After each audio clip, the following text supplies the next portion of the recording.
radio.com.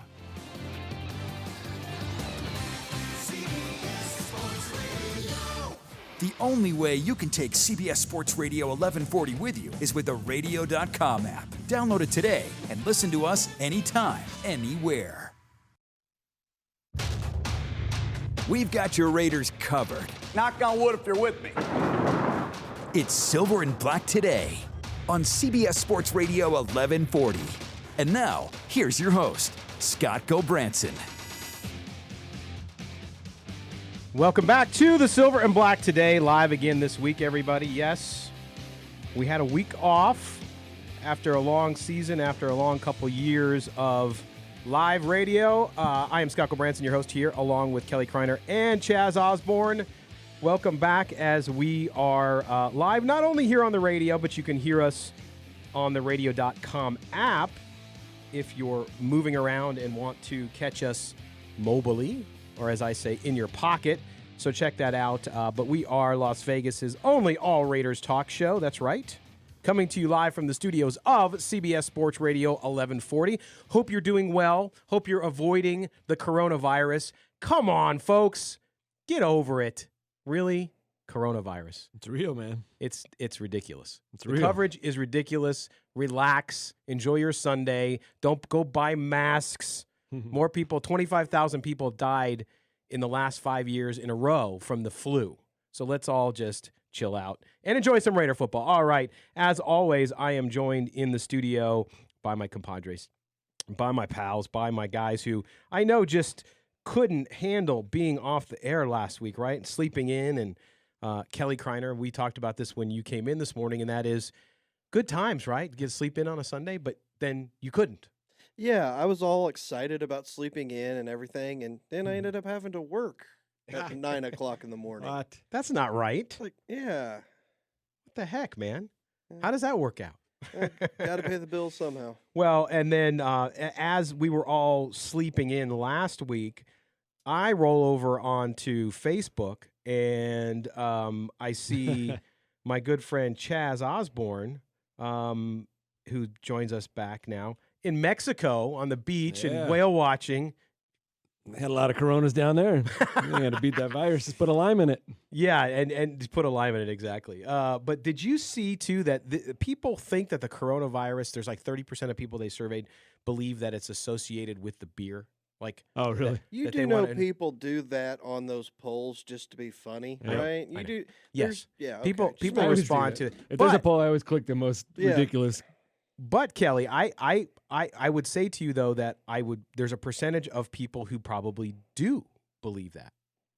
Well, yeah, because there's a large percentage of stupid people in the world. But for the most part, anytime you see a poll like that, people are always doing that just to screw with the poll. Yeah, that could be true. All right, well, we have a full show today. Let's get to just a little rundown of what you're going to get later so you know what to expect, and then we'll get into it here.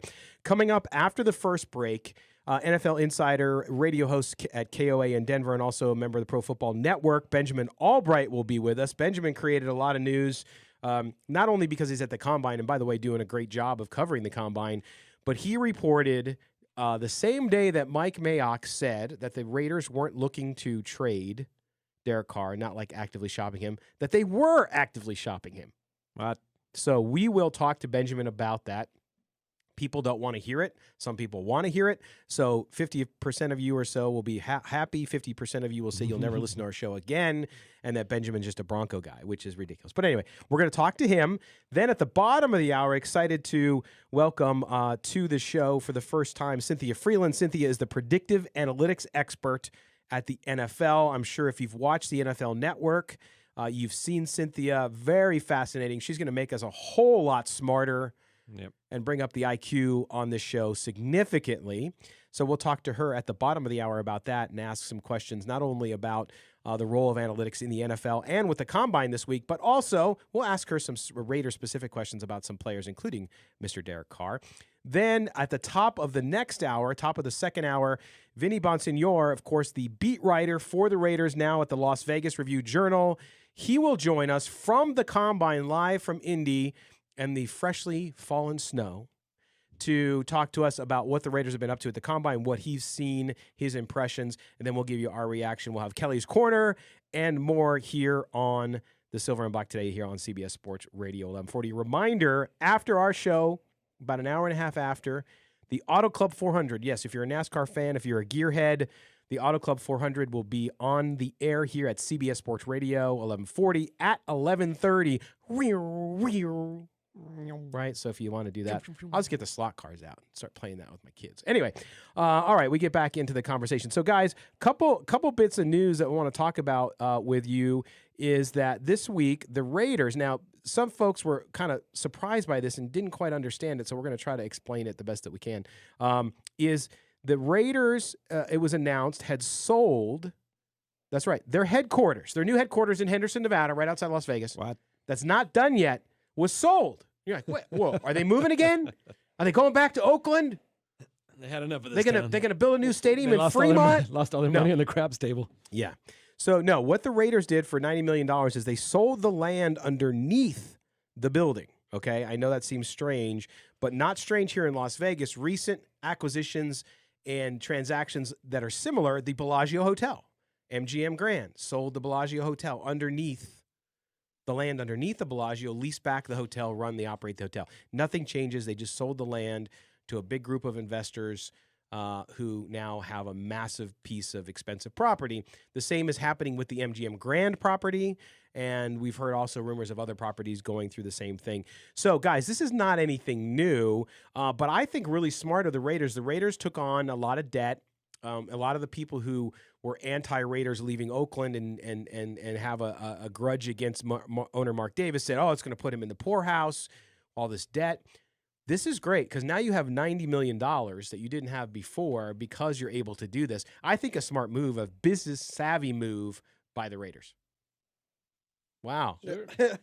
Yeah. No, Kelly, you're a Bloomberg contributor. Well, I mean, no, like you're saying, it's smart. I mean, it's cash on hand now. Basically any expenditures or anything that you were looking for not only just the headquarters but also the stadium. I mean, it's like you said, all the casino companies are starting to do this because the cash up front is way more important than the back end that you're going to be working on, because the headquarters isn't bringing in any revenue, but the team is. Right. So it's not like, I mean, like I said, with the casinos and stuff, you've always got cash flow and everything coming in. But once the season actually starts and they actually get out here to play, they're going to be a revenue generating force. So it's like, we'll just take this up front now and, Head to the craps tables. Yeah. Or maybe they just needed money to pay Tom Brady. Oh, What no. the heck? He It's went there starting already. It's what? We're 2 minutes in. Oh, and- my gosh. And Chaz goes there. But no, the other thing, too, that I want to talk about, because with all deference and due respect to the late, great Al Davis, who was an amazing pioneer in the world of professional football, including the AFL, the NFL, and, of course, the Raiders, what he's done with the team and what he did with the franchise most of his life. If you look at, I want to put this out there because I think some people, it'll freak them out and they'll completely say, whatever. The business savviness of Mark Davis as the Raiders owner in the last 3 years, including this deal, okay? Now, you could say, well, he's got people who work for him. It doesn't matter. He has to okay everything at the end of the day. Mm-hmm. But the business savviness that he's shown in the last 3 years and what his organization and the leadership in the organization have done, to me, is the most significant thing since Al Davis in the early 60s and into the 70s with the Raiders and what he was able to do with that franchise. It's remarkable and way that they are setting up this organization for success. Now, you can't control the on-the-field stuff. That's up to John Gruden. But if you look at the way this team is being set up to succeed from a financial standpoint, from a market standpoint here in Las Vegas, it's remarkable. And Mark Davis and people like Mark Bedane and Dan Ventrell, all these guys, they deserve a hell of a lot of credit. Yeah, you mentioned those names. That's, Mark Davis, to run a successful business, you put the right people in the right positions. And clearly he's done that. And like you said, John Gruden, that could be the final piece of the puzzle if he gets this team heading in the right direction, which I feel it is. And all these Mike Mayock interviews that I've seen from the Combine, after that draft last year, if you didn't trust Mike Mayock, just listening to him talk just gives you, that overwhelming confidence that the team is going in the right direction. Yeah, I mean, I think it's just like anything else. I mean, even for those of us that work for a living, It's what have you done for me lately, right? You have to constantly evaluate, but you're right. Right. I mean, you look at what they were able to do in the draft last year, and you don't succeed on every single pick. It just doesn't happen. Right. Even the most successful people. I mean, you can go down the Belichick line, and they got the resume, they got the success, and that's amazing, right? They're terrible at the draft. At the draft. Yeah. But putting a team together and winning on the field is a different story. I rather win on the field than be known as a draft expert because growing up a Charger fan, Bobby Beathard, he was Mr. Draft. I'm going to trade down, Mr. Trade Down, right? Mm-hmm. They called Derek Carr check down. Bobby Beathard was Mr. Trade Down. And, God bless his family because dealing with what they've dealt with dementia and Alzheimer's. But the fact is, you win on the field. Who cares if you draft well if you can't parlay that into success on the field? But it certainly is setting up the organization in a position that it's, I don't think, ever been, at least since the early days, to where they have all of the things that they need to be successful. So now you have to be successful on the field because you don't have any excuses. Yeah, you draft well, you build a team, then you bring in Tom Brady, and everything's great. That's right. Now you're talking. There goes. It's turning out to be a beautiful little Sunday morning. Yeah, Kelly's like all over the Tom Brady stuff. Wow. And you guys, I don't know. We're gonna take a break here in about a minute, but the talk around Derek Carr, and we're gonna get into it with Benjamin Allbright after the break, so don't go anywhere. But we were talking about before we went on the air. The vitriol and the pull on both sides is so strong. I don't think I've ever seen around one player on teams that I've followed or even casually followed anything like it ever. It's beyond. We were trying to figure out a player in the last 15, 20 years that's been that, and it's just both sides of the argument are just out of control, and it's justified. You can really make an argument both ways, but time will tell. We'll see. We're hearing all these stories out of the combine. Well, we don't know what's going to happen. No, we don't. But we do know what's going to happen in 10 seconds. And as we're going to step aside, we're going to pay some bills. When we come back, we will be joined by NFL Insider KOA radio host and contributor at the Pro Football Network, Benjamin Allbright. He'll join us live from the combine to talk about Derek Carr being shopped. Don't go anywhere. You're listening to the Silver and Black today here on CBS Sports Radio 1140.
found the most in-depth coverage of the Silver and Black. This is Silver and Black Today, live on CBS Sports Radio 1140. Here's your host, Scott Gobranson. Welcome back to the Silver and Black Today here on CBS Sports Radio 1140 in Las Vegas. A very windy Las Vegas. Just as I get my lungs back after like coughing up all kinds of nastiness this week, got better, infected a bunch of people on planes. Yeah. No, I did not. But we are back, and we're talking Raiders football again, as we do every Sunday from 8 to 10 a.m. And this week, guys, again, it won't go away. And to some Raiders fans, it's like the bane of their existence, and they're doing the ostrich. They're putting their head in the sand. They don't want to hear it. Blah, blah, blah. You know, they're covering their ears like I used to do when the Exorcist commercial used to come on TV as a kid. That's how old I am. Yes, I remember when the Exorcist came out. All right, but we are now going out. We're talking about Derek Carr. Okay, look, Derek Carr got a tepid at best. Okay, tepid at best. It felt a little warmer than that. I don't think so. Endorsement from Mike Mayock and John Gruden at the beginning of the Combine.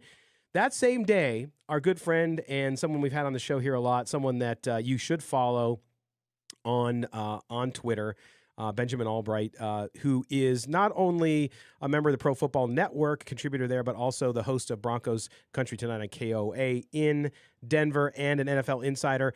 Benjamin reported that, look, the Raiders are actively shopping. He had put sources tell him that they were actively shopping Carr, or at least having conversations at the Combine. Then we bring in Benjamin Allbright. Now, Benjamin, thanks for joining us, man. How you doing? You holding up all right after this long week? I'm doing all right. I must have been on a plane with you because now yeah. I apologize, man.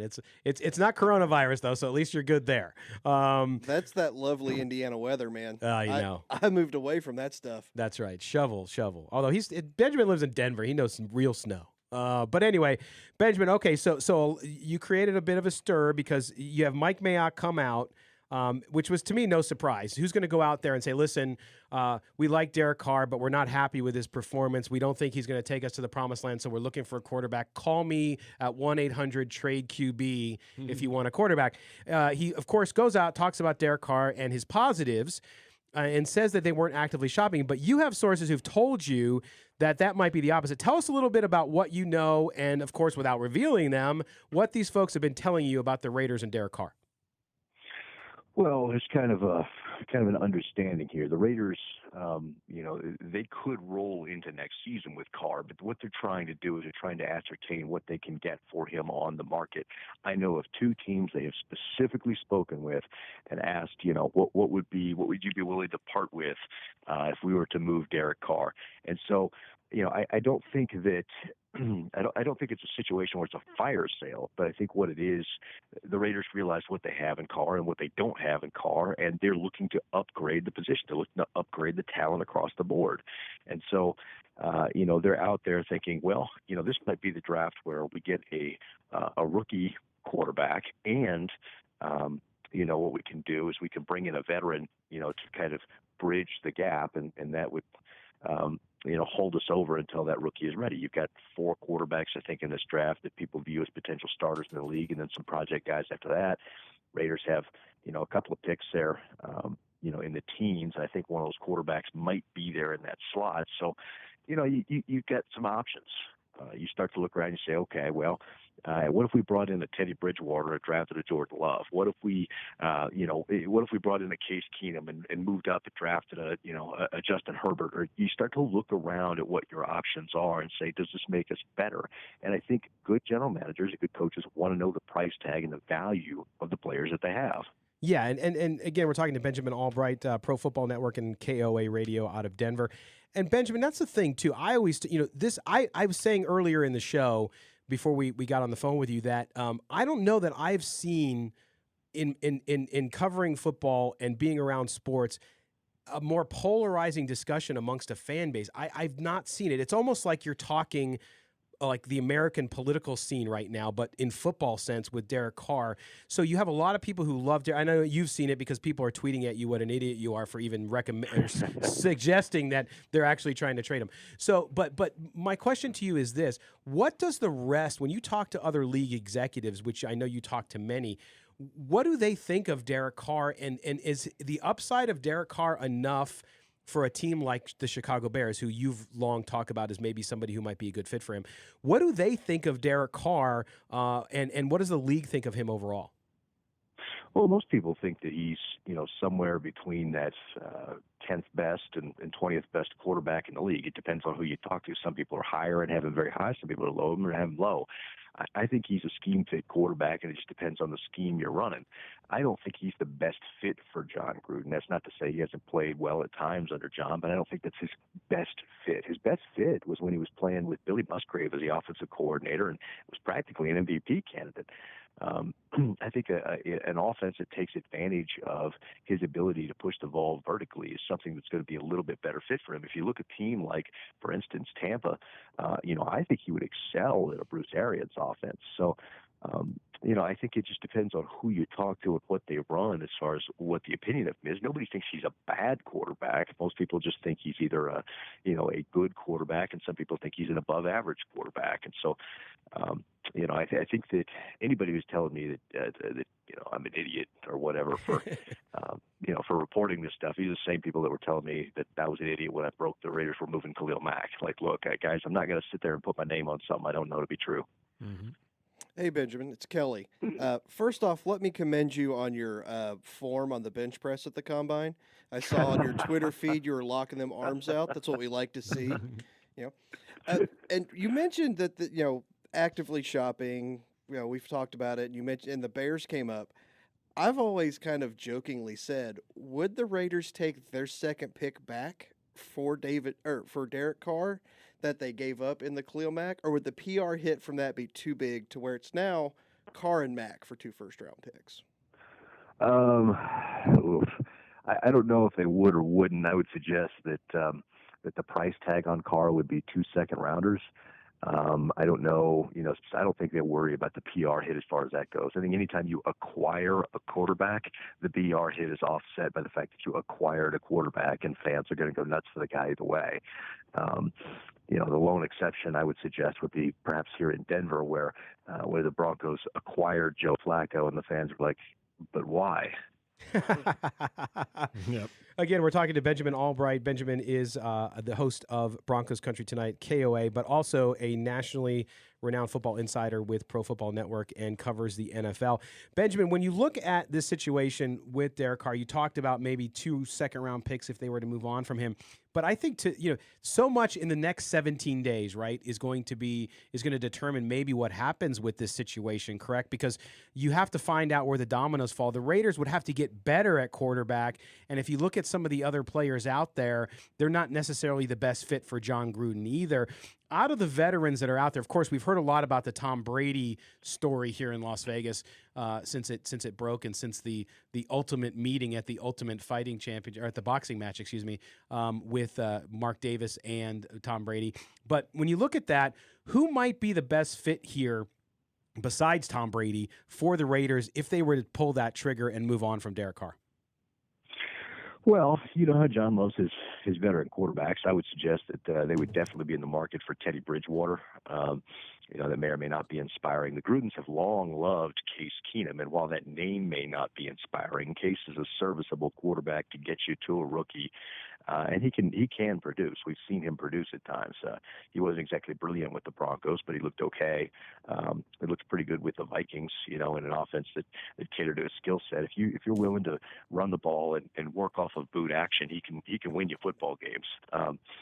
And I think that Gruden's offense kind of maximized his skill set. If you go back and look at John's greatest successes, it's when he had veterans who sometimes had limited skill sets but were accurate and able to work within the confines of the system. You go back and look at Rich Gannon, which you guys are going to be obviously familiar with.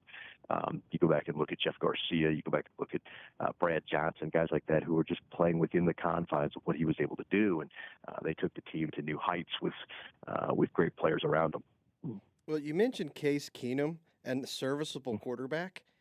I mean, that's just not going to excite anybody out here. Well, no, I mean, seriously, because everybody's going to be like, why would you go from Carr to Keenum when they're basically the same player? Do you really think that's a legitimate option, or is that just kind of something that, would seem to fit with Gruden? I think it's a very legitimate option. John explored acquiring Case Keenum a while back. Ultimately, Jay ended up getting him, but I think that it could be. I understand the lack of excitement on that, but you got to remember that if you're bringing in Case Keenum, you're not just bringing in Case Keenum. You're bringing Case to be the bridge to something else, and what that something else would be the exciting piece. Yeah, and again, talking to Benjamin Allbright, Pro Football Insider and radio host at KOA in Denver, Pro Football Network. Benjamin, the other thing, I want to close with you just a little bit on the Combine in general. I know the format changed. We've heard a lot of griping from team personnel and from executives and whatnot about the new format. Not so bad for the media, of course, but what's been your overall impression of the Combine and where it went this year versus how it's been in the past? Oh, it was terrible for the media. It was terrible for everybody. Everybody hates it.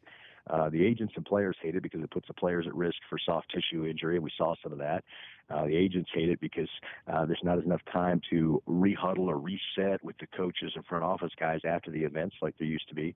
Front office guys hate it because their schedules are all crammed into quick days where they don't have any time off. Media guys hate it because they don't have any time afterwards to go hang out with these guys and kind of get additional information. About the only people that liked it were the league, who saw about a 119% increase, I think, in viewership. Although, Right. To be fair, the total raw viewership data from the Thursday night primetime thing was less than Week 3 Alliance of American Football games. So, I don't know that the move to primetime was a good idea. I don't know it was a good thing, and certainly everyone I talked to hated it. All right, Benjamin Allbright. Benjamin, before we let you go, gut feeling on what happens with the Raiders and the quarterback situation. Oh, gut feeling. As it sits right now, I'm guessing they move on, and they bring in a free agent. They get a rookie. But I would say that it's close to 50-50. It's far from a done deal in that regard. But gut says they go that way. All right, Benjamin Allbright. Thanks, man. We'll talk to you real soon. Safe travels home.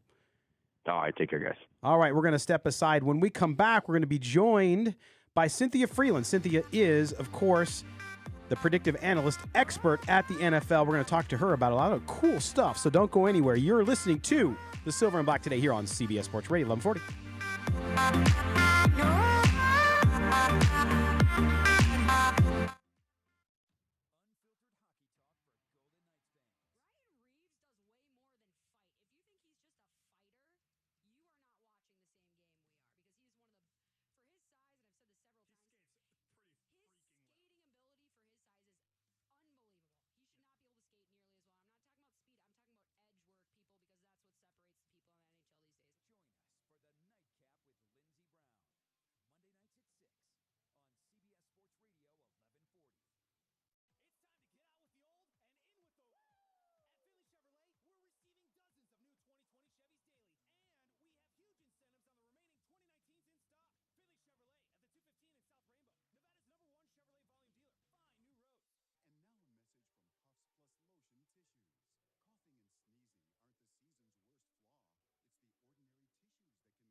Hey, this is Tim Brown, Hall of Famer. You're listening to Silver and Black today.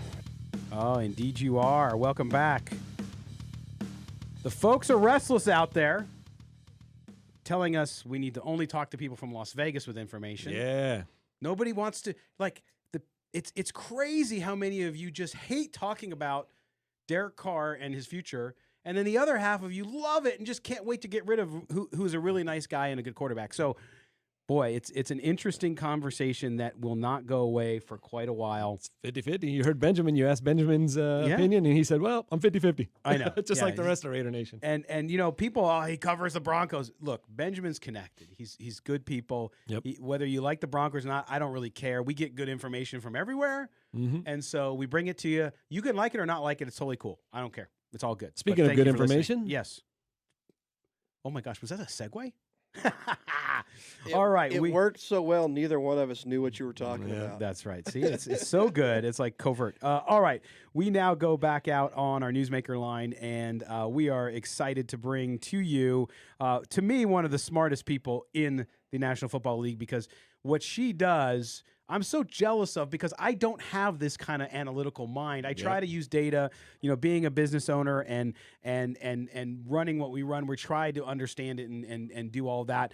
But Cynthia Freeland gets to do it for a living, and not only that, but she is the predictive analyst expert for the NFL. I'm sure you've seen her. If you watch the NFL Network like we do every morning here in the studio, you have seen her many, many times, and we now go out on the phone. She's also at the Combine. Cynthia, how you doing? You staying out of the snow, or how's the weather there so far today?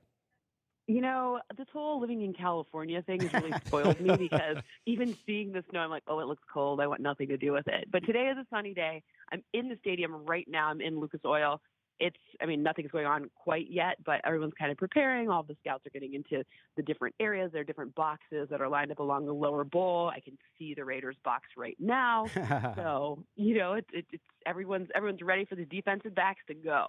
Well, that's right. At least you get back to California, so you get back to that sunshine. Now, let's start off with this, Cynthia, because for me, when you look at the rise of analytics in sports, right, this is such a big deal now. For a lot of people, I think the first time they became aware of the fact that it was happening was, of course, Moneyball, right, with baseball, Billy Beane, the Oakland A's, and all of that. But when you look at analytics and where it's come to now, talk about why it's becoming so much more important for the sports, and how we got to where we are today, to where someone with your background and your education and your experience now has a full-time job doing that and explaining it to us.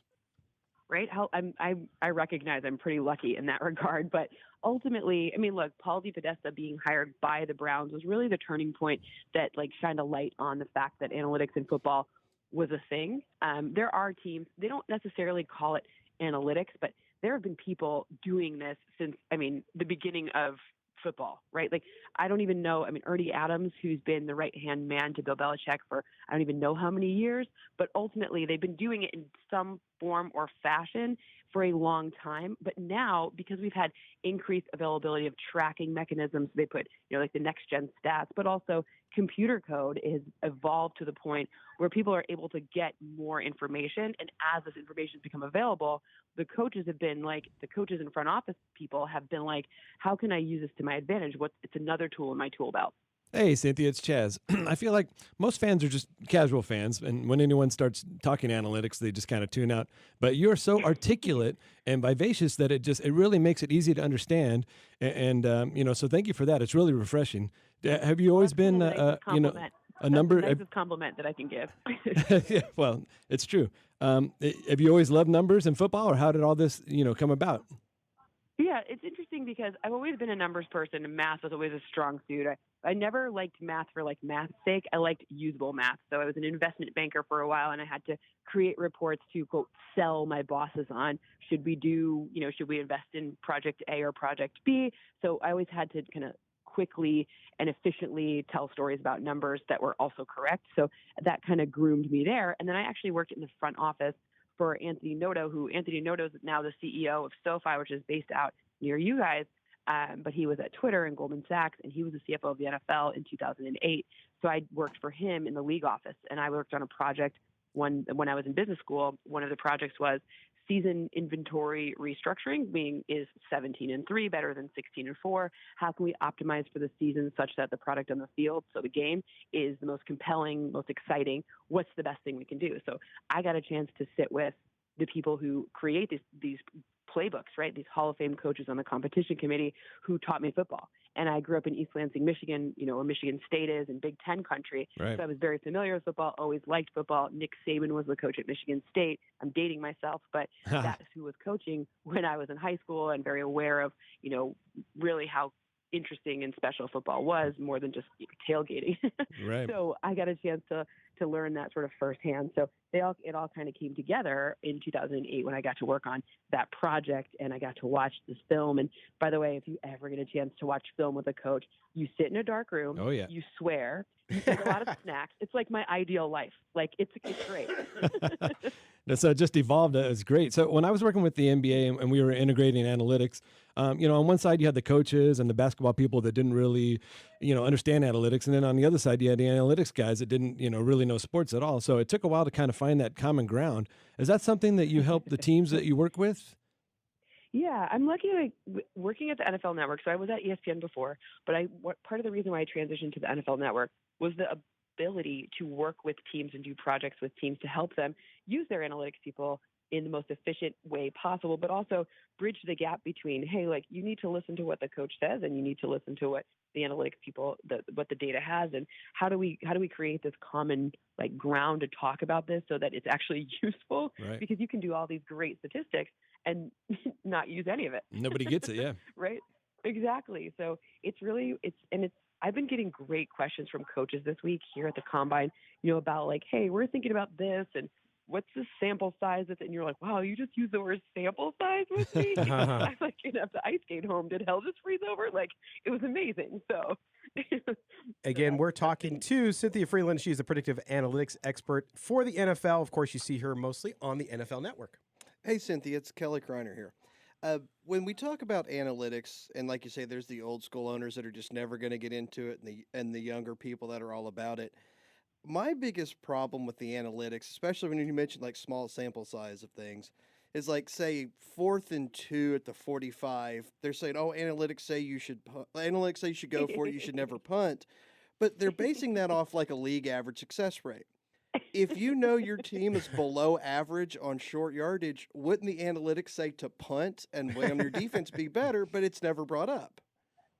Okay, so as with everything in life, beware of anyone who ever tries to sell you on always or never, right? Like Yes. There is no such thing as always or never, right? Like, so to me, sometimes I get mad at the word analytics because, first of all, I love, like, it's now taken on, is personified. Analytics say, like, what? Like, what are you talking about? So for me, it's logic, right?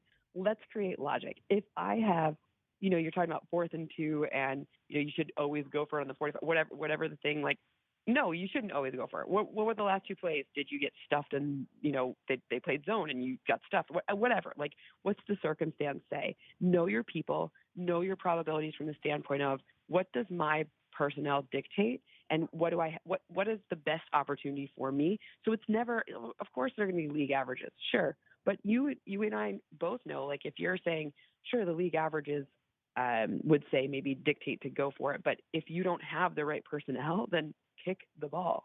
Yeah, makes sense. Like it's just know yourself.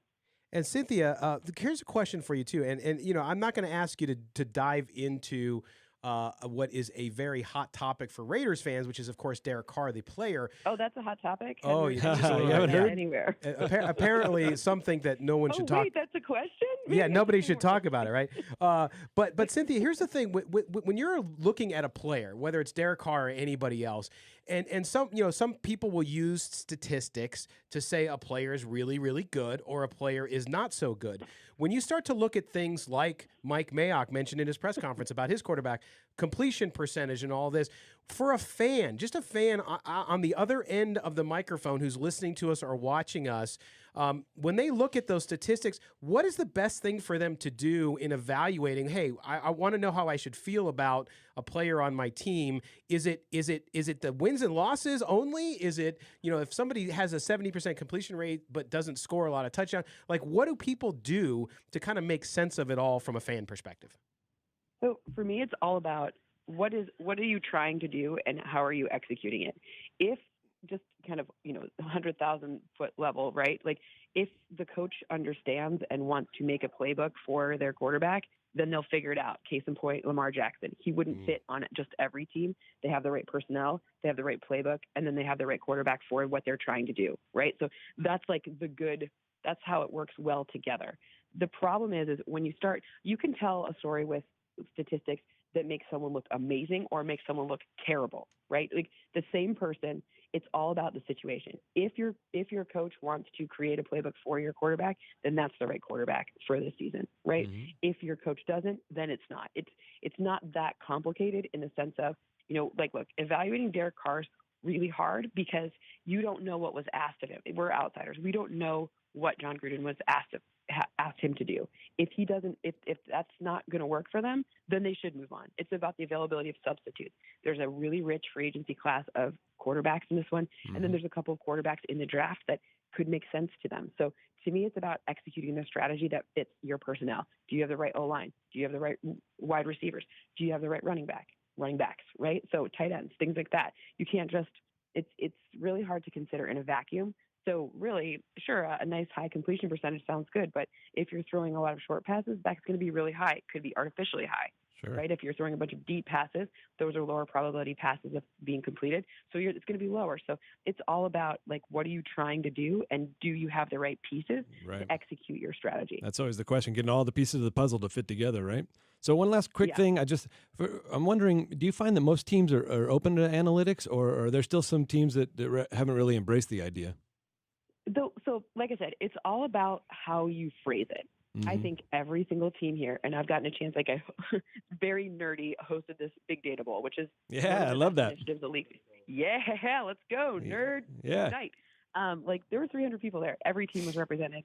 Every team had a question. They may not call it analytics. They may not title it that. Mm-hmm. Maybe it's someone in quality control. Maybe it's someone in personnel. Maybe it's someone they don't title it that, but every team is using it to some degree.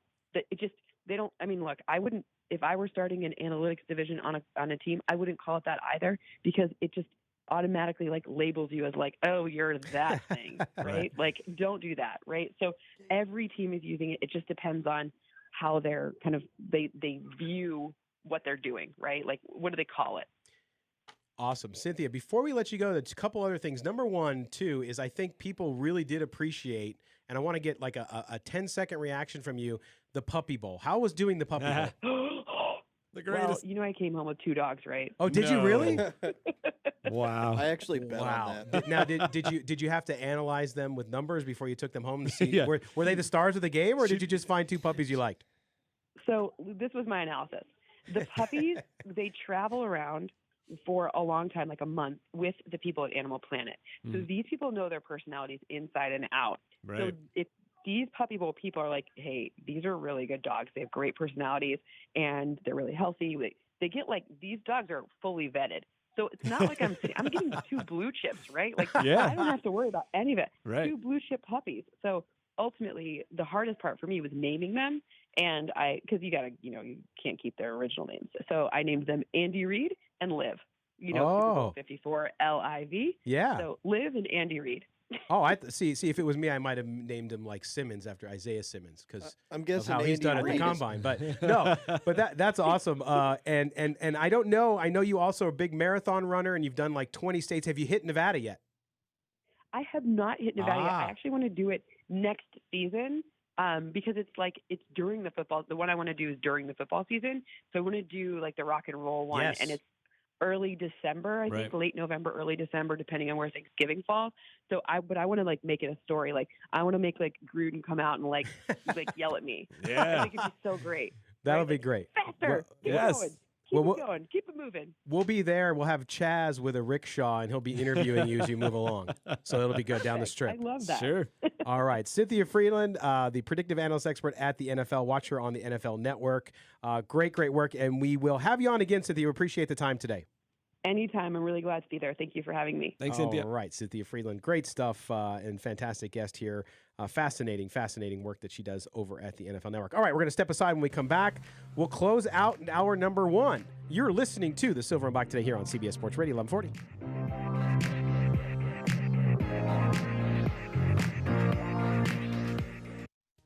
We're in conference play, and every game counts.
Radio 1140 in Las Vegas. We are talking Raider football. Special thanks to our guests so far today. Just fantastic guests. Benjamin Allbright, of course, from the NFL Combine. All of our guests are from the NFL Combine today. Yeah. We had Benjamin talking about the Derek Carr situation. Then we had Cynthia Freeland from the NFL League itself, from the NFL Network on analytics. Really fascinating with that, guys, I think, with the analytics piece, because everybody's interested in it and wants to me, I've always wanted to understand it better, right? Which is like, okay, so you touched on it a lot, Chaz, with her about, you know, what do people make a sense of when you hear on TV when people like Tony Romo, who I love, $17 million a year, woo, Yeah. to be an analyst, when they start talking about, well, in this situation, the numbers say you should punt. Right. But I loved how she says, well, yeah, like, and you said too, if your team's terrible in short, or you said it, Yeah. Kelly, short yard situations, no, you should punt the ball. So to understand what it all means, and to have somebody like Cynthia who's smart enough to explain it to the rest She's of really us. articulate. She really breaks it down to make it understand. Like I was trying to say in the interview that when we had the analytics team coming in with the NBA, you know, we had a few guys and they didn't know anything about sports. And so here's the coaches Do they and the have general to, though? manager, and they don't know anything about analytics. So we really didn't have anybody that could kind of interpret and find that common ground. So it took a long time to gain traction with that. But, you know, if you bring in somebody like Cynthia and she's got knowledge on both spectrums, boom, she just, you know, puts it together like no problem, and away you go. So, yeah, she's really great at that. And we didn't get a chance, Kelly, to talk about the analytics and the numbers because of gaming now, but that's a huge piece too. Oh, yeah, that's always going to be a bigger thing. And every sport, like I said, advanced stats, and everybody's trying to find their little niche to sell something on there. I just want to go back to one thing you mentioned. You mentioned Moneyball. Yeah. people do realize that the basis behind Moneyball was a failure, right? Yes. Because Moneyball said you take Nick Swisher over Cole Hamels. Correct. Moneyball said you're taking college position players over young pitchers. Moneyball failed horribly. That team, the A's, ended up going on a winning streak because they had 3 of the best young pitchers in baseball, all of which had nothing to do with Moneyball. It's amazing how something can be so wrong and get so much, like, the theory behind everything's interesting. Yeah, but this has got so much run for something that didn't work. No, it's a good distinction, because when I talk about Moneyball, I don't phrase it as a success. I talk about it from the perspective that when people think about analytics and sports and the use of analytics to inform decisions in sports, that's where they first understood that it was being used. Now, you're right. Now, there's some A's fans, because we have obviously Raider fans who are A's fans too, who are out there saying, no, it works. No, it works to a point. It works to the fact that your team competes at a certain amount of time, but it's never won anything. Yeah. The original concept. It never won anything, but it did, the original concept, like I said, it sounds great in theory and it gets all this credit, but it was horribly wrong. I mean, it's like, if you go, and I've talked to several people about this, and hey, the movie was cool. The movie really wasn't about Moneyball. Yeah, the movie wasn't. No, just like any movie, it's a personality play. Yeah, the theory behind Moneyball was you get guys that are cheap and ready to come up now, and that's really, if you look at the analytics or whatever you want to call it behind all the stuff they did to bring in Moneyball, it didn't work, and everybody holds it up like it's the holy grail. It's like, it failed horribly. No, I agree with you there. I think that the use of analytics, though, you see, you've seen John Gruden, to bring it back around to the Raiders. You've seen John Gruden. I don't know about this analytics, blah blah. But the reality is, no matter how gruff he comes off as in saying that analytics and he's an old school guy, they all use it. Yeah, but there's so many different reasons you can use it for. If you're trying to look at maybe a free agent, one of your own players that you're trying to re-sign, and maybe he had a great season, but it was only because he blitzed more times than normal, and that's why he had a higher sack total. Well, now you can go back, instead of watching hundreds of hours of film, you can just kind of go back and use the data and say, well, okay, he only actually had higher numbers because of this situation and that situation, so we don't need to overpay him for that. There's certain situations that the analytics really come into play where you don't need to, it saves you a lot of time and a lot of effort and ultimately a lot of money when you're redesigning your team. Absolutely, and I think also, again, 50% of you probably loved it, 50% hated it. But what she said about statistics as it relates to a player, when we were talking about Derek Carr and the completion percentage, and how well a high completion percentage doesn't indicate that the quarterback is a better or in the right system. It just means that they might have completed more shorter passes. Mm-hmm. However you look at it, that's where. And she said it too, which we all know, which is you can use statistics to prove or disprove anything. Well, she mentioned Lamar Jackson in a certain system. Benjamin Allbright mentioned how Derek Carr flourished in a different system. Correct.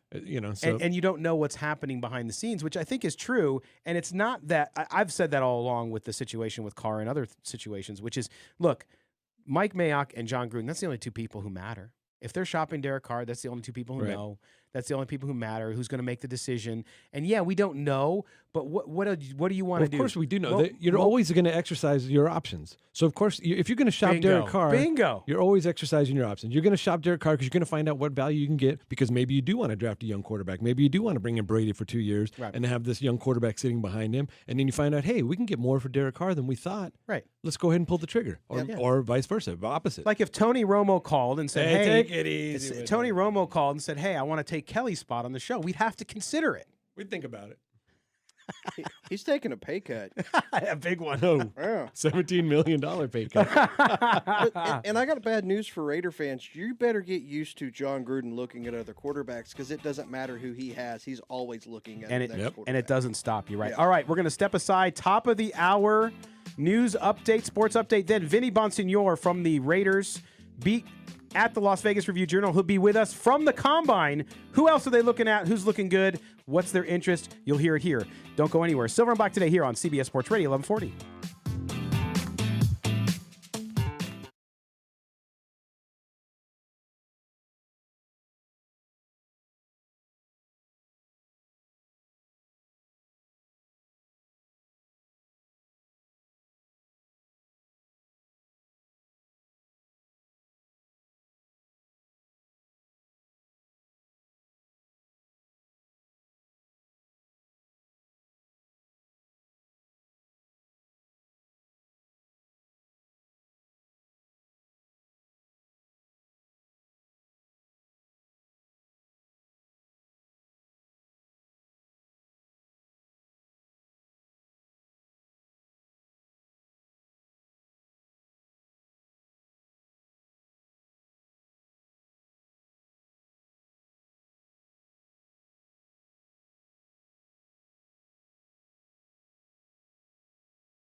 6 to 10 a.m. Eastern, right here on CBS Sports Radio.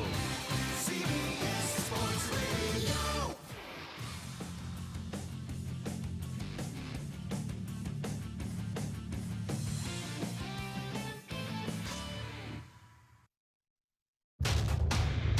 We've got your Raiders covered. Knock on wood if you're with me. It's Silver and Black Today on CBS Sports Radio 1140. And now, here's your host, Scott Gobranson. Hour number 2 is underway, Raider Nation. You are listening to Silver and Black Today here on CBS Sports Radio 1140, Las Vegas's only and longest running Raiders talk show. That's right. We do nothing but talk about your Las Vegas Raiders. And of course, this week, the NFL Combine is underway. We spent a lot of time talking about the first part of the show about Derek Carr. Sorry if you don't like that, just the way it's going to be. It's a story. If you don't think it's a story, go watch CBS Morning News. You know, the kind of stuff that sounds like you should eat granola and yogurt listening to it. But anyway, we now are back talking about the Raiders, and joining us here from the NFL Combine is one of our favorite folks, longtime contributor here to the Silver and Black Today, and that, of course, is Mr. Vinny Bonsignore. He is the beat writer, longtime NFL insider and writer as well, covering the NFL, all parts of the NFL, not just the Raiders. But now we are happy to say that Vinny is now a Las Vegas Valley resident. Vinny, let me be the first one to welcome you and your family here to Las Vegas and being part of our community. How you doing? I'm doing good, and thank you so much. I'm happy to be here. I'm really happy when I drive down the hill from my house. I can literally see the Raiders facility to my left, and if I look straight down, I can see the Raiders stadium straight ahead of me. And I can anyone that's never been to Los Angeles, I can tell you that that's never been the case. Yeah, I know. You can see it, but it's about an hour and a half drive to go 5 miles. Yeah, exactly. Even if you can see it, sometimes that could be really deceiving. As you just said, it can still take you 2 hours to get there. No, that's great. And Vinny, again, welcome. And it's awesome that you're going to be able to spend more time with your family. As a family guy myself too, fantastic that you can actually see people when they're awake and all that stuff. So good on you. All right, let's dive in. We'll spend just a minute here, and then because we want to talk to you about the overall combine and what's happening with the Raiders, including some of the players that are kind of bubbling up for them that you've been able to ascertain. But let's start with, of course, everybody's favorite topic and get it out of the way, and that, of course, is Derek Carr. We talked to Benjamin Allbright earlier in the show about his report that the Raiders were shopping him. What's your take so far? I mean, Mike Mayock has said it all along, Vinny, that, look, if they can get better at any position, they will do it. Where is this thing, and what does your gut tell you is going to happen this year? Yeah, and I would advise Raider fans to take Mike at his word. He's legitimately interested in getting better at every position, including the most important position on the field. And you should read something into that.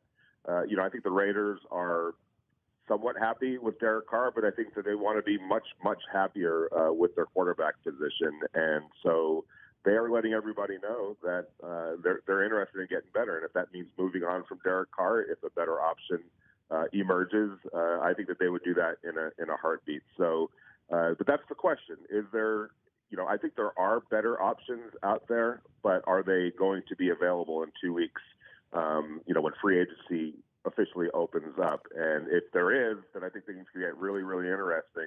And I don't think it's a 100% certainty at all that Derek Carr lines up at center for the Raiders in 2020 when they open their new world in Las Vegas. Yeah, we shall see. All right, let's move on first. Before we get to the combine and the college players, yesterday you wrote about a free agent that the Raiders could have a very, very serious interest in and a place that they need help. Of course, they need help all over the defense. At linebacker is one of the spots that we talk a lot about here on the show, Vinny.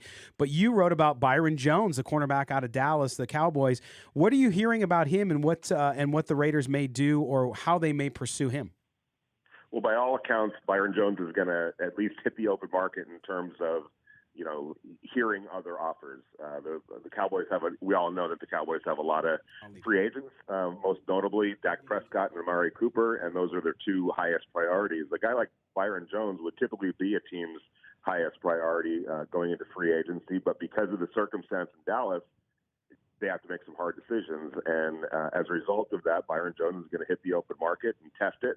And the Raiders will be interested, and they're going to kick the tires on that. I think there's sincere and legitimate interest in him. And if you start projecting out, if they could get him at a cost that makes sense for them, now you're talking about one of the better shutdown corners in the league, and Byron Jones lining up opposite Trayvon Mullen, who's going to be in his second year from Clemson in 2020, who I thought really turned it on and up a notch toward the second half of last season, especially those last 5 or 6 games, and really, really opened up the eyes of the Raiders and was what they wanted him to be as a ball-hawking, physical, lanky, rangy cornerback. So now you're talking about a pretty good cornerback tandem if you can get a Byron Jones in free agency. He's one of a few guys that I think that they're going to be showing interest in. I expect them to be aggressive in free agency. I think Joe Schobert, linebacker from the Cleveland Browns, who also will test free agency, I think that the Raiders will be interested in him. Blake Martinez, inside linebacker from the Packers, Corey Littleton, a linebacker from the Rams, all of whom should probably hit the open market given what's going on with their current teams and their current team's salary cap. So there's going to be some options for the Raiders defensively and offensively when you start looking at some of the wide receivers that should hit the open market as well. There's a chance for the Raiders with the money that they have under the cap and the draft capital that they have to make another significant step forward this year from last year. And that's the whole plan, whether it's at quarterback or across the board defensively. They feel like they have an opportunity to get better, better this offseason. Well, and Vinny, and they could, and again, we're talking to Vinny Bonsignore from the Las Vegas Review-Journal. He covers the Raiders. And Vinny, I know, too, that there might be other moves that the Raiders make that could clear up even more space as well. So that'll be interesting. Now let's talk about the Combine since you're there and you've been watching all of it in all its glory. And, of course, we talk about linebacker and we talk about cornerback and we talk about wide receiver. Who have the Raiders really just from what you can tell fallen in love with, or not fallen in love with, I shouldn't say, that's pretty strong, that really like? I know Kenneth Murray's a guy that they like going in. Has that been reinforced for them? And another guy that I like because I'm just an Irish football fan, much to Kelly's chagrin because he's a Michigan guy. Chase Claypool, though, I know you tweeted a couple times about him and how he's impressed. So talk a little bit about linebacker first with the Raiders and what they've seen, and then at the wide receiver position. Well, specifically about Kenneth Murray, there's no doubt that he struck the right chord with the Raiders. Wow, what an impressive kid. And I got to say this, this year's group of players is about as impressive as I've seen in a long time in terms of just maturity and demeanor and all of the things that you look for in a person and in a football player. And specifically for the Raiders, who, it might sound cliche, but they put a premium on good characters, guys that want to play football, guys that have a passion for football and have integrity about them. There's a lot of those guys this year in Indianapolis, and Kenneth Murray might be at the top of that list. Just a super impressive kid, and then you put the tape on, and he's just as good of a football player as he is a person. So he plays a need, a position for the Raiders in terms of a quarterback of your defense, a guy that's going to be an anchor for your defense in the middle at linebacker, a guy that can play the run, the pass. Obviously, playing in the Big 12, he's had to cover tight ends, running backs out of the backfield. So he's a guy that I would certainly keep an eye on. Patrick Queen from LSU, didn't start till his senior year, didn't start until a couple of games into his senior year. But, boy, by the end of the season, he was an anchor for that terrific LSU defense. So he's another linebacker that I would keep an eye on. Chase Claypool, he's been one of my favorites all along. Watched a lot of him in college at Notre Dame, but he blew up at the Senior Bowl. I thought he was the best wide receiver, in Mobile a couple of weeks ago, late January. So you have a Chase Claypool, but I think that they're going for the big hunting at wide receiver in the draft, and so obviously CeeDee Lamb, Jerry Jeudy, Henry Ruggs, but I think those first two are the guys that they would be most interested when their pick comes around at number 12, if they aren't looking to draft a quarterback. Hey, Vinny, it's Chaz. Yeah, you mentioned both of those positions, and that's what I was hearing Mike Mayock talking a lot about the wide receiver position. You kind of answered my question there. What sense do you think, what direction you think that the Raiders might go in with the draft? Wide receiver first, linebacker, one of each, all defense. What do you what sense are you getting being around these guys this week?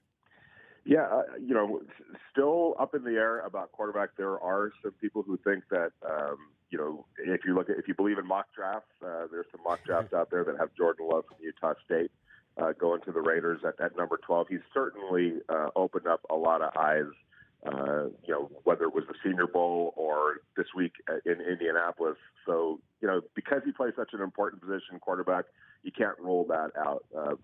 If Isaiah Simmons, there's no way at this point that he falls to number 12. But boy, if he did, the Raiders would, be like Usain Bolt running to the podium to put his card in there. But I think it goes wide receiver, linebacker, because I think those two linebackers that I mentioned will be there at 19, one or the other or both. So I would say wide receiver at 12, linebacker at number 19. It's just a matter of who it is. But this is a certainty. They're going to have an opportunity to really help themselves with those first two picks at positions of dramatic need for them. Again, Vinny Bonsignore from the Las Vegas Review-Journal. Vinny, before we let you go, kind of what's the overall sense just around the Raider organization? Clearly moving to Las Vegas, as you've just done as well, there's excitement here in our community. What's the rest of the league? What's the view with what Gruden and Mayock are doing, what they have, what they're trying to build, and the relocation here to Las Vegas? I think there's a lot of respect for what Mike and John have done in the time that they've been together. And it's really just 1 year that the tandem has been together with Mike and John. They knocked it out of the park last year with their draft. Obviously, Antonio Brown didn't work out. We all know that. Terrell Williams, another wide receiver that they acquired in free agency, unfortunately because of injuries. But there's still high hope for him if his feet are healthy, and it looks like he's closing in on that based on everything that I've been able to hear and talk to some people. But there is respect for them around the league, and I think there's a general excitement around football for the Raiders going to Las Vegas. I think everyone's curious about that and excited about that. And no one's more excited than the Raiders. Boy, these guys, when they start talking about their new home, their new practice facility in Henderson and the new stadium, they finally have a home. Yes. And I know that's no disrespect to Oakland. Obviously, those were fabulous fans up there. But the Raiders, in a lot of ways, with their stadium situations, have been nomads. Whether they, coming down to Los Angeles or going back up to Oakland, they haven't had a football stadium home like how so many other of their colleagues around the NFL have been able to secure it. Now they have that, and they're beyond excited about starting that new life with that, and with no state tax in Las Vegas, a great new practice facility, a place where people want to come watch games and live. So everything is lining up for them to really make their mark, and they're super excited about getting started. All right, Vinny, as always, a pleasure, man. We appreciate you taking time. I know it's been a very busy week, and we will catch up with you again, I'm sure, very soon. All right, absolutely. Thanks for having me, guys. All right, Vinny Bonsignore from the Las Vegas Review-Journal with your latest update on free agents, on college players, on draft, on the combine. Great, great stuff. We're going to step aside when we come back. Silver and Black Today rolls on here on CBS Sports Radio.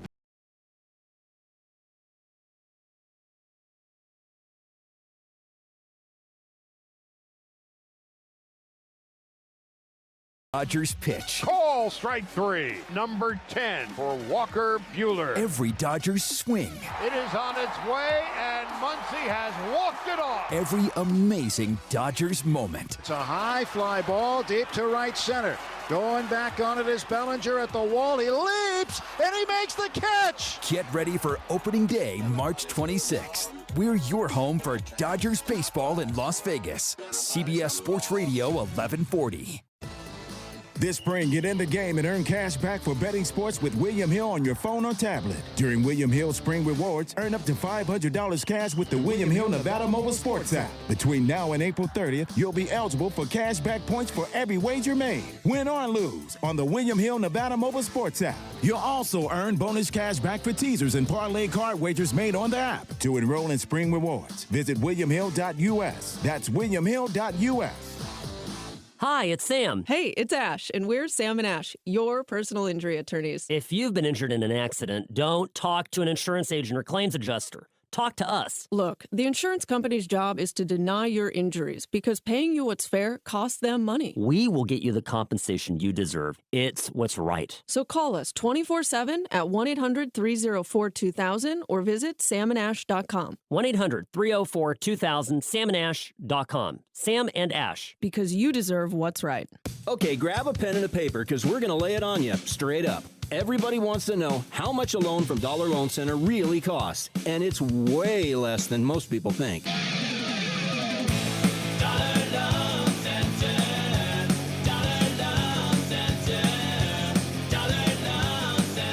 Vegas, Reno, Carson City, Pahrump, Laughlin, Fernley. The DLC is everywhere. So check this out. Let's start with a loan of $500 and we'll do the math from there. A $500 loan at Dollar Loan Center costs $2.75 a day in interest. Again, a $500 loan will cost you $2.75 per day in interest. If you need it for a week, $19.25. That's it. No fees to apply, no penalty to pay early, nothing else. Critics want you to think you have to pay back 2, 3, 4 times what you borrow, and it's simply not true. Please do your own research. Licensed by the Nevada Financial Institutions Division. Annual percentage rate of 199.99%. For additional cost information, call 866-550-4352. Certain limitations may apply. Loans are subject to approval. Excuse me, Captain. This is your wake-up call from the new TracFone Wireless.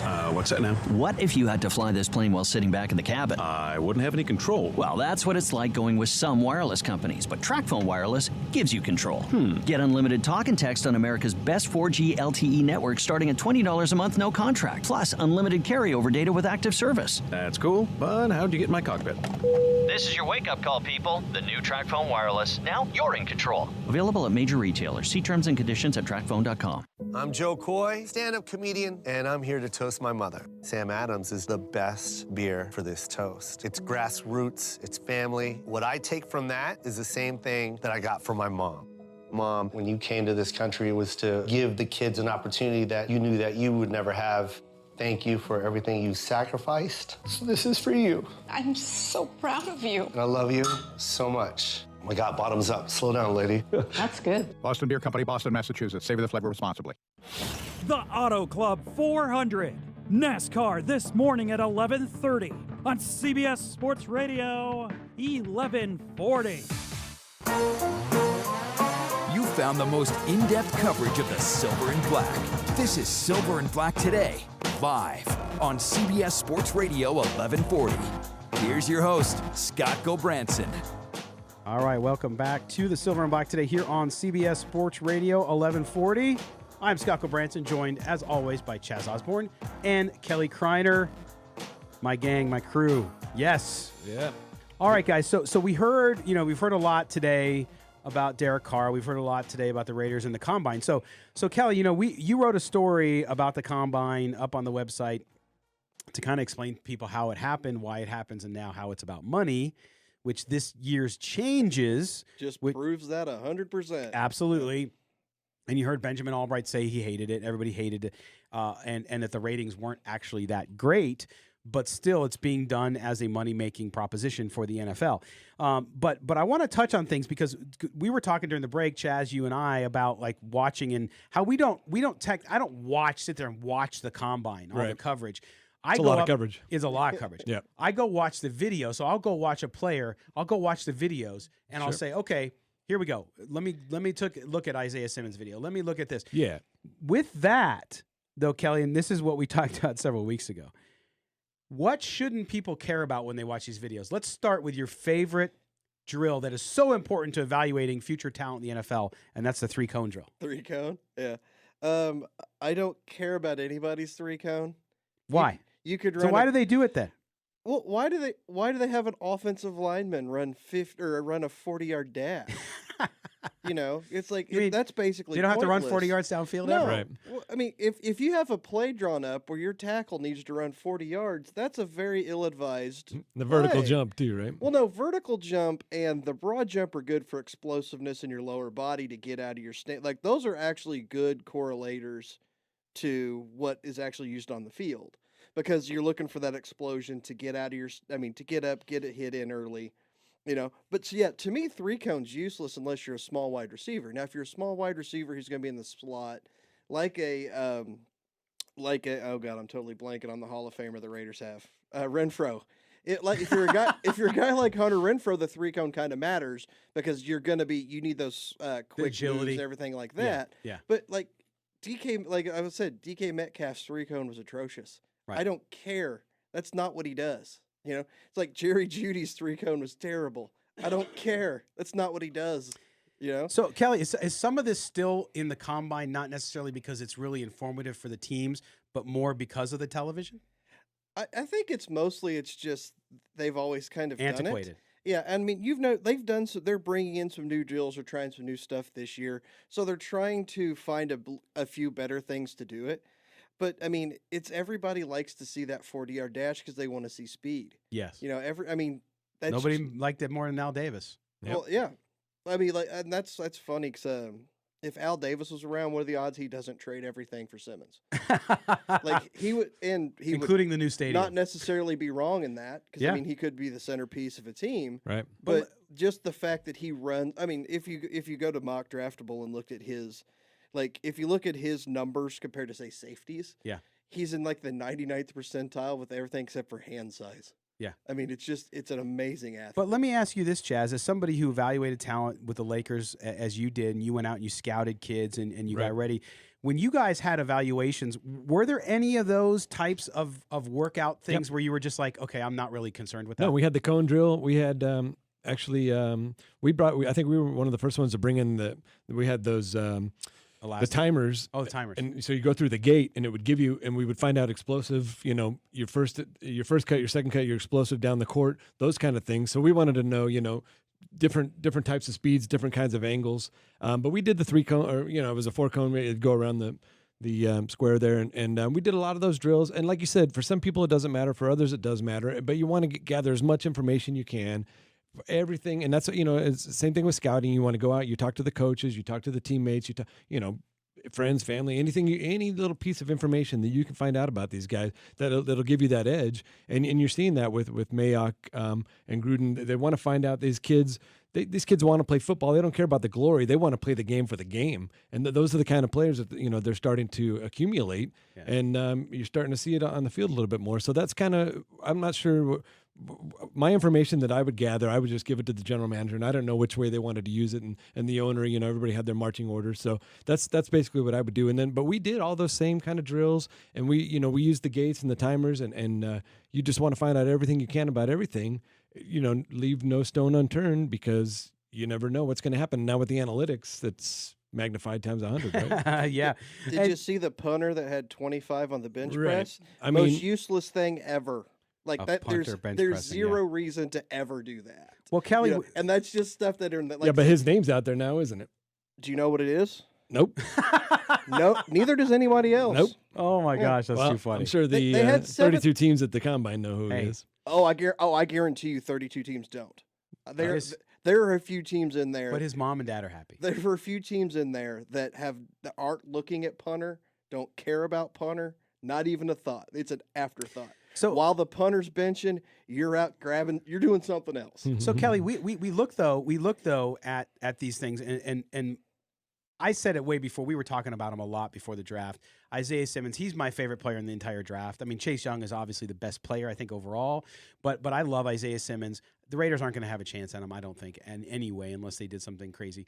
But when I look at all those players, Isaiah Simmons doesn't surprise me. CeeDee Lamb doesn't surprise me. Jerry Jeudy doesn't surprise me. I'm a Henry Ruggs, the third guy. I actually like him the best out of all the wide receivers, to be honest. But is there anybody that you have seen in this combine that the Raiders might have their eye on that has really jumped out at you, maybe better than you thought? I'm not like I said, I'm not sure if especially not at 12, because I think 12 you have to go wide receiver. Yeah. I mean, obviously if Simmons falls, and I'm kind of curious how far would Simmons have to fall for them to maybe trade up? Good question. Because I mean, if you look at it, they're sitting at 12. 3 quarterbacks are guaranteed to go in the draft. Possibly, 3 tackles for sure, maybe 4. So that'd be 7. Then you got Young and Okudah. That's 9. So I mean, there's a chance to where you could see, and obviously, hey, maybe somebody comes up and try to get another quarterback. Try to get love. That'd be 10. Yeah. So I mean, it could. I mean, things change quickly. There's a possibility you could get close enough to trade up for a Simmons, but just falling that far, I just don't see it. Now at 19, there's a few people, and it's funny because I was before the combine, I was gonna write a piece about guys I like better than most people are saying, and of course Cam Akers was one of them. A.J. Dillon was another one. Yeah. Like Evan Weaver, linebacker. All these guys blew up at the combine, so I'm like, that's what I get for being lazy, not writing it. But I was going to do in my story, I was going to have this left field pick was going to be safety out of Alabama, McKinney. And then the day before I write this, I see 3 mock drafts that have him going to the Raiders, and I'm like, well, I guess I went as far left field as I thought. Yeah. You know? So there hasn't really been anybody that just kind of came out of nowhere at this combine. There are guys that, like the Ole Miss linebacker, oh shoot, I can't remember his first name, but it's Gay Jr. Yeah. He blew up the combine. Yeah. You know, he's like, that was a huge thing for him. You know, a lot of the other guys, like Evan Weaver, he ran better because that's his biggest thing. Is like he's a tackling machine, but he's slow as Christmas. But he's actually not as slow as we thought maybe. You know, now you got to go back and look at the tape. So, I mean, he's especially with 3 third-round picks and the need at linebacker. Right. Guys like that have really kind of had to move into the scope for the Raiders.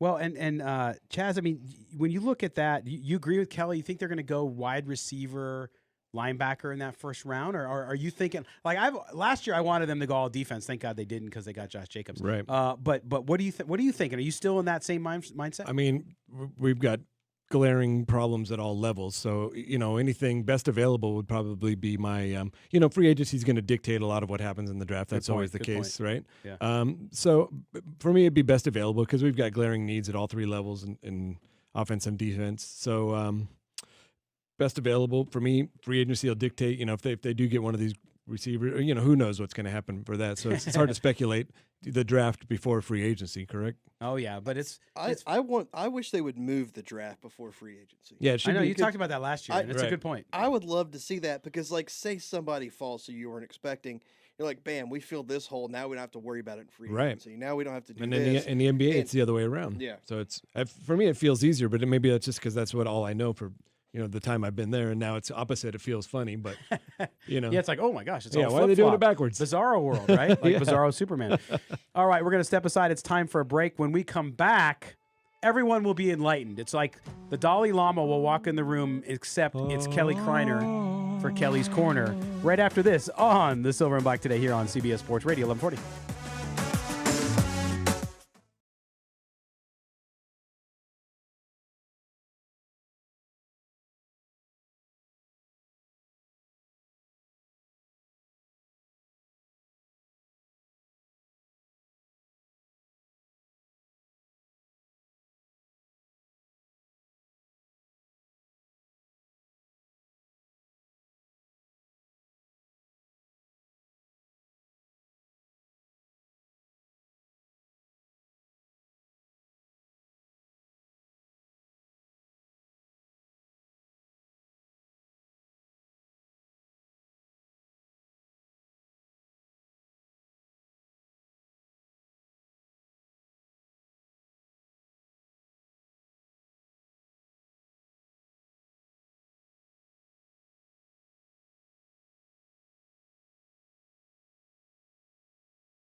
Listening to Silver and Black Today. Welcome back as Eric Allen brings us in. Oh, yeah. Get some of those Raider alumni bringing us back in from the break. That's right. We are in the home stretch. Hour number 2, the last half hour. We're glad you're with us. Yeah. By the way, visit the website, silverandblacktoday.com. Lots of great stuff, including, I loved, Kelly, your piece this week on the mock draft that you did where you kind of gave 3 options at 12 and 19 based on different things. One's a wild card. Right. One's kind of like a no-brainer, and then one was kind of what was the middle? Luxury pick. Yeah. Like an offensive lineman at 12. You never know the scenario, right? Tristan Wirf's not going to be there at 12 anymore. No, he's not. He's Like, going to go a lot earlier. I knew he was going to have a really good combine. Yeah. Good Lord, man. Good God, man. Yeah, he blew it up. That's for sure, and he's going to go way early. But nonetheless, good stuff. So check it out, silverandblacktoday.com. Follow us on Twitter at silverblack2day. Also, YouTube channel. We are streaming this show live to Facebook, YouTube. YouTube is the best channel. It's where we get the most viewers. It's where you get the best discussion. People on there cursing each other about Derek Carr, having good conversation with each other about everything. Want to say hello to our good friend Wendy, who we've not seen since London. Hey, Wendy. Right? But Wendy's out there. She's always watching, as well as a lot of our other good friends who watch us on YouTube. And also, we do put it up on Periscope. And so it's on Twitter if you want to watch it there in short spurts. Anyway, but we're back, and this is the time of the show we always get to our good friend and sage and I think philosopher. I think he qualifies as a philosopher, Mr. Kelly Kreiner, and he has his Kelly's Corner. Take it away, Kelly. Yeah. I was having an interesting conversation yesterday with a guy who was a labor attorney, and we were talking about the CBA that the NFL is putting out. And obviously, we don't have all the information on the CBA. We know the broad strokes, the stuff we see on ESPN. And I was just mentioning that I couldn't believe that the players had enough of a approval vote to send to the whole union. I thought for sure this thing was going to get shot down for the pure and simple reason that you never take the first offer of anything. And especially something that I feel the owners pushed through as quick as they did on this one to try to get this thing done before the TV deal comes out, before everything else comes out, because you're just speculating on numbers. Right. And he had a good point, which everybody had already kind of talked about. He's like, well, he goes, the NFL doesn't, like, fans care about J.J. Watt and Aaron Rodgers. The NFL doesn't, because the NFL doesn't need J.J. Watt and Aaron Rodgers. They need the 7 guys on the practice squad. They need the 14th guys at the end of the bench, because the NFL owners know if we give this 70% that's making just above league minimum a bump, we're getting their votes, and they're the only thing that matters. Absolutely. So you started thinking about that. It's like you have all these the guys just making massive money. Oh, this is terrible. This is terrible. Well, yeah, because it's hurting you. It doesn't mean it's terrible for the league when it's helping so many more guys who have that 3-year window, that 4-year window. These guys are making money, and that's why this thing is going to pass, and it's going to be a great deal for the owners, and it's going to be a better deal for a lot of the NFL players. But in 5 years, we're going to talk about what a great deal the owners have. Well, but here's the thing, and I agree with you. At the same time, I mean, for the rank and file NFL player, which is what you're talking about, so not the superstars, because they're a whole different class. For them, it's a great deal. And make no mistake about it over other sports. I saw a lot of people last year saying, boy, the NFL players are going to do what the NBA players did. Never going to happen. The NFL owners have all of the leverage. They will always have all the leverage. Now, I never say never, because things can change, but in the foreseeable future, in my lifetime maybe, it's never going to change. The NFL owners have all the leverage here. And for that rank and file NFL player, this is the best deal that you could possibly get. And I think that people can't, they lose track of that because they hear somebody like J.J. Watt spout off. And like you said, nobody cares, because that's not the votes. There's only a small percentage of guys at that level, at the Aaron Rodgers, at the Tom Brady, at the J.J. Watt, at those levels. Otherwise, for everyone else, it creates actually a great deal for them so that they make more money, have more benefits, and have more opportunity. It's that simple. Yeah, and one of the bigger points is that the players are trying to fight for lifetime health care through the NFL, and that's not going to happen because the NFL can't find anybody to underwrite that. Right. That's the biggest issue. It's like you're fighting for something that you just cannot have. So it's like you have to take that off the table. You can ask for something else insane, but it's like, hey, we want this. The NFL's like, we would love to do that. It cannot be done. Just that's a no-go, But they also think the players need to realize, with the exception of 1 or 2 teams, the owners don't need the NFL, need the players. The players need the NFL. Mm-hmm. So that, like you said, leverage is always going to be with the owners. Mm-hmm. You know, if the Atlanta Falcons don't play for a year or two, I'm pretty sure Home Depot is going to keep Arthur Blank's lights on. You know, Yeah. if the Atlanta Falcons don't play for a year or two, that third string quarterback might be able to get a job at an XFL team making $50,000. Right. I've seen a lot of big name players kind of disapprove of it. So you That's think why. is it going to go through? Oh no, yeah, it's going It's through. done. It'll go through because you just have to get a percentage of the voting members, and like I said, 70% of the voting members are making just above league minimum or less, so they're getting a 20% pay raise. Right. Those guys don't give a crap what Aaron Rodgers thinks because Aaron Rodgers has got $100 million Yeah, of in the course. bank. These guys got $150 in the bank. Yep. You know, I was surprised that it went through the reps first because it went 17-14. And I was expecting that to get shot back Right. first. Because, yeah, that's the thing. They don't, Aaron Rodgers is like, well, you know, that extra game's not worth it. Well, it's not worth it to you because you're making, you know, $30 million a year. Right. It's worth it to the guy making $300,000. Yeah. So with that 17th game, that's going to be confusing. Who gets the extra home game every year? I guess that would just alternate. It would alternate Where there's like a lot college. of Like college, yeah. Or it this, does, but you're right, Chaz. It brings up a lot of interesting things that we haven't had to deal with in the past with Right. the NFL.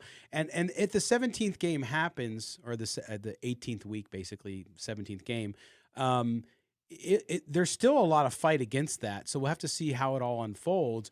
But to me, what it'll be concessions. So you already have a situation, and you hear coaches and front office people complain about it, how this lack of time in contact and practice and all that kind of stuff happens.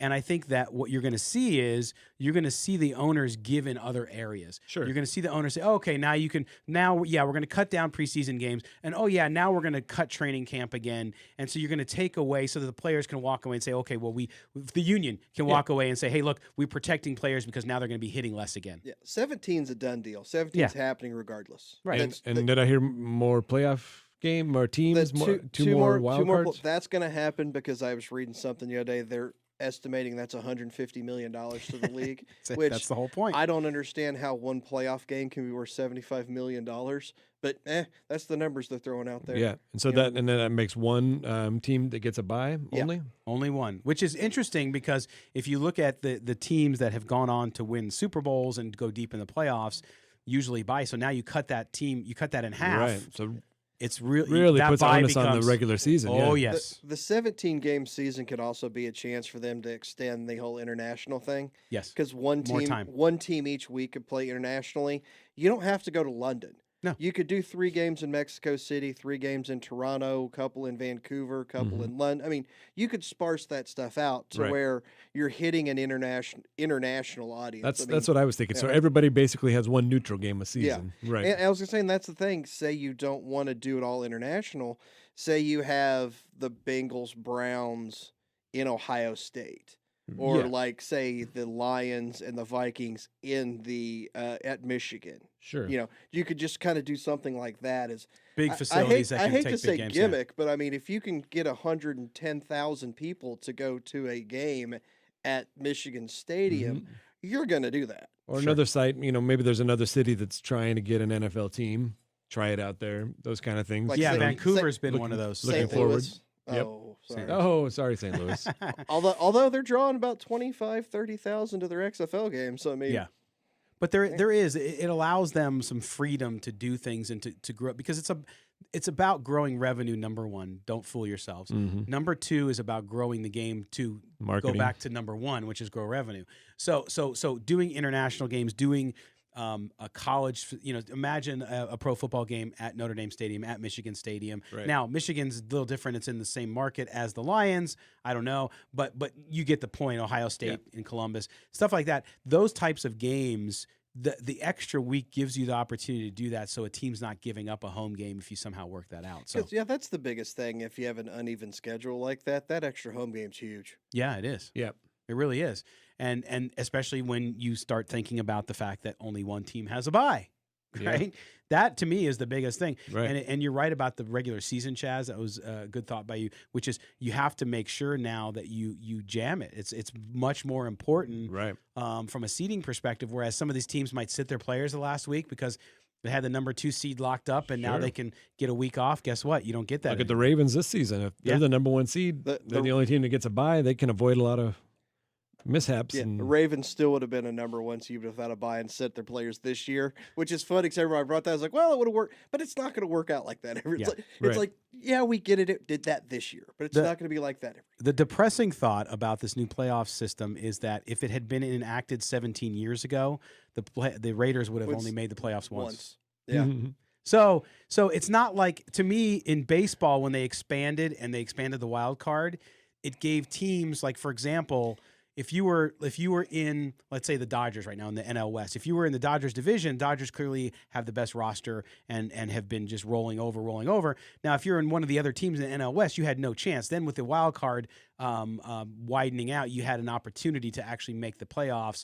And so with this, it'll be interesting to see how that all works out. I don't like it because I don't think you should have more teams in the playoffs. I don't want the sport to turn into the NBA, which is a crap sport. Yeah. Because half the league gets in the playoffs. Right. And every year you get to watch, like, the Bucks play the Bobcats. And you know what I'm really excited for? That 3-0 sweep with 30 points. Right. Well, you're getting 2 or 3 teams that are below 500 in the playoffs, and it's like, and they're talking about reseeding, right? So that the 3 teams that are in the West that have actually above 500 get in instead of the 3 teams in the East that are below. Yeah. Those kind of things. I get that too. And I like, the more football, the better. Obviously, we're all here for that because we love football. But I don't want it to get diluted, like you're saying. That extra game or two on the first wild card weekend. No, and is it wrong as it seems? I know, to me, the biggest examples I see in baseball is, I think it was like the early 90s, there was the Cincinnati Reds. They had, 90 wins, and they didn't make the playoffs because of the division that year. And while that sucks, that's just the way it is. Yeah. I actually like it more selective. Sure. And but there's the other side of the coin, too. Like you said, now a team's getting in with 80 wins. They're like, wait, they don't deserve to get in. Yeah, one game over 500, and they're in the playoffs. Both sides of it there. Yeah, there is definitely. But no, it's good Kelly's Corner. I think the CBA, there's other details that we don't know. The medical thing is a big one. We got a lot of comments up on YouTube about the medical thing and finding a way. They need to find a way to, I think, address some of that long term. But like you said, there's no insurance company in the world who's going to insure a bunch of guys who have the possibility of developing CTE. It's just not going to happen. But it'll be fun to follow in this offseason. All right, we're going to step aside. When we come back, we'll close out the show. We'll talk more Raider football, as we always do here on CBS Sports Radio 1140. Don't go anywhere.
1140.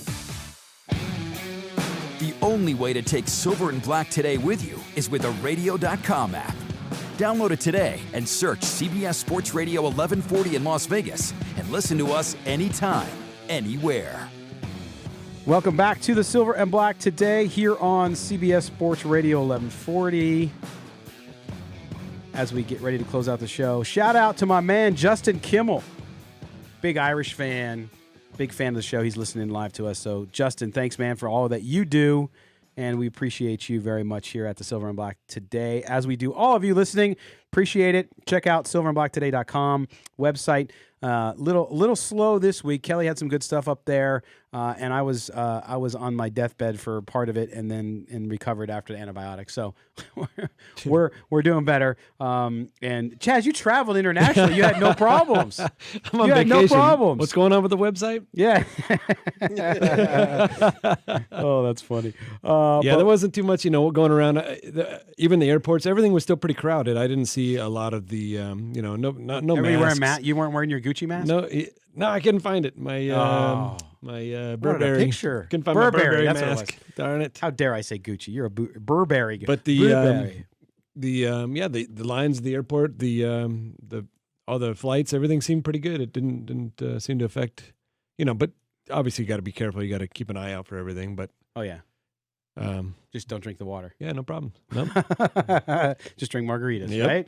All right. Well, by the way, guys, last night, I think I told you this before we went on there, but watching sports movies, love watching sports movies. So my young boys had not seen Mighty Ducks, which is a hockey movie. I know this is a football show. But we're watching it, and it, great movie for kids, fun stuff. But then at the end of the movie, the credits start rolling. You have Emilio Estevez and blah, blah, blah. And then I realized on the team there were the two African American brothers, right, that were on Mighty Ducks. One of the brothers was Jussie Smollett. Jussie Smollett. Yes, and I was like, I didn't realize that was him. Yeah. So it was just one of those weird facts I'm sharing with you because that's a weird, I am. Weird story. The way that whole thing played out is it's still kind of baffling. Like why? What's the reason why people do things? It is, but I will say this: we with the Raiders in free agency, we have exactly 17 days from today. Officially, the new year starts for the NFL, March 18th. Right. That does not mean teams can't start negotiating and actually coming to agreement with some of their players and some players to sign deals. So tampering error. Yes, So we could see, for example, Chaz, we could see Tom Brady re-sign in New England next week. Yeah. Right. And it just won't be official until we get to the point where we get to the 18th, and then they can officially send this stuff into the league office and all of that stuff. What were the odds on the Tom Brady? I saw something posted. Oh yeah, the Raiders are plus 200. The Chargers are plus 300. Are they still the favorite? No, the New England. New England's the favorite. England. They're Yeah. minus. Yeah. But outside of that, outside of New England, is it still? No, the Raiders they were tied with somebody. Was it the Titans? There was two teams that were tied at plus 200. The thing I love about all this is, did you see that the whole Brady Edelman thing at the Syracuse game, and then they were Vrabel? Tom Brady is doing all this stuff and eating it up. Absolutely. He's like, you morons out there, moron. Yeah, moron. You guys, I'm going to do all this stuff. He goes, he knows where he's going. Yeah, and guess what? He ain't going nowhere. Little leverage never hurt anybody. Well, you know what? Here's the thing. I think there's a chance he goes somewhere, but I think we've all been pretty consistent on this show that we believe he ends up back in New England. There's not a lot of teams that he can go to. Raiders are one, yes. Chargers, because they're close. The Chargers, though, their offensive line is trash. Yeah, why would you go to the Chargers when you know you can't win anything? Well, I think he's winning his brand off the field if he goes to Los Angeles. That's a great point. Well, no. If he goes to the Rams, he does. If he goes to the Chargers in Los Angeles and the 9 people that are at the games that are Charger fans, I don't think that help. I don't think him losing horribly helps his brand, no matter where he's at, because his. Although I don't think it hurts it. The Colts. I think it hurts it. Not the Titans. Not the Titans. The Colts. The Colts and the Raiders are tied at plus 200. Chargers plus 300. Titans plus 900. I think Phillip Rivers is a Colt. Yeah, that's I think Phillip's first choice is Tampa Bay. I think that's where he would go. He moved there. I don't. That'd be my first choice. I mean, you got a lot of weapons. Have you got a great head coach top to bottom. That's Have you ever been to Tampa Bay? I lived He lived there. And that would still be your. I was there for 4 days and was like, I'm never doing. Like I got stuck in Omaha, Nebraska one time because of a plane issue. Right. And that was better than Tampa Bay. Well, you went to the wrong places, my man. Well, now because we were in bars and strips clubs for 96 hours. Oh, okay. And it was thanks for the sharing. But I think that you're right though with Brady and Angelo's on our YouTube feed asking why would he go to the Raiders, because the Raiders are in a good position offensively. They have a good offensive line, very good offensive line. They have the running back. Waller, they have great tight ends. They're going to go get wide receivers now, so they're right there. And really, a couple more games, and they're in the playoffs last year. So sure, and so they're injuries. If you look back at the season, injuries were a really big problem. Defensively, obviously. So like you said, a couple of things here and there, and the Raiders, I really feel like their stock is on the uprise. Now, I saw something that said when teams move to new stadiums and there's all this decline, and you brought up you can't decline from being as bad as the Raiders have been. Exactly, but there was something you brought in. All the Raiders games were all already all the odds and lines were posted, and they were only favored in a couple of the games. And I thought, well, there's a team on the rise that really only need a couple of pieces. So I don't understand why. Because they don't have the pieces yet. People wouldn't. There's too think much that. unknown, I think. And moving is that big of a distraction? I don't know. It's going to be a dip. We should definitely have somebody on and ask him about that. Yeah, that's a good one. I brought up the question is like, with the exception of maybe Julian Edelman, name one person on the Patriots that you would rather have than a Raider at that same position. Mm-hmm. Good point. And there's not a single one. Right. No, not anymore. If you take every single from the left tackle to the right tackle, because if Joe Thuney stays, maybe guard, but he's going to be gone. I like Sony Michel. He's no Josh Jacobs. Yep. The wide receiving core is hot garbage. It's like there's not a single position player on the offense at the Patriots that's better than your Raider counterpart. That's now, right. their defense was a historic defense this year because of all the fluky crap that's never going to happen again.